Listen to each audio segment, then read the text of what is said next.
Власне, це важливе питання. Український інститут, як інституція Міністерства закордонних справ, ми займаємось фактично поширенням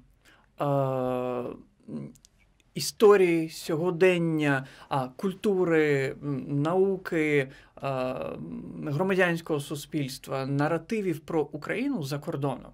Тобто ми працюємо над тим, аби люди за кордоном в конкретних країнах краще розуміли Україну і налагоджували довгострокові партнерства з Україною. А про які наративи йдеться? От я, власне, зараз скажу. Ми в перші дні повномасштабного вторгнення розпочали кампанію Cancel Culture, Cancel Russia. Тобто це кампанія, де ми звернулись до тисячів інституцій по всьому світу, аби вони не співпрацювали ані з інституціями культури, науки, університети, наприклад, псевдогромадянського суспільства і так далі, російськими за кордоном. І цей такий бойкот – це був один з перших нагальних кроків, які Український інститут у світі запустив. І ми вже, очевидно, бачимо результати. Сьогодні сідати за один стіл з росіянами, хорошими чи поганими, це вже вважається таким абсолютно крінжовою справою. Але є друга річ, яку важливо робити, і ми на це зараз націлені, це пояснювати, що таке Україна, хто такі українці, і чому сьогодні саме такий в нас спротив є.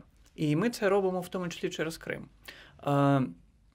Буквально кілька місяців тому ми разом з нашими партнерами, з Едерою, випустили перший, він точно перший в світі академічний онлайн-курс про історію Криму, сьогодення Криму та кримських татар, традицію, культуру кримських татар англійською мовою.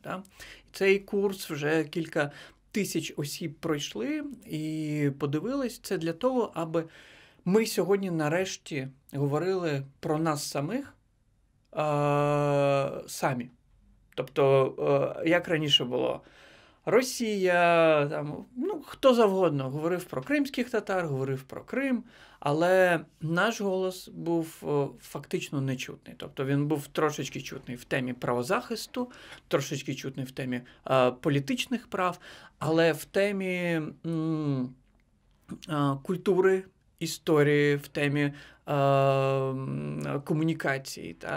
Цього не було чутно. Тому, на жаль, наративи про Крим дуже часто вбудовувала Росія, як російський Крим. От з цим ми сьогодні, тобто ці всі міфи і цю всю пропаганду ми теж руйнуємо.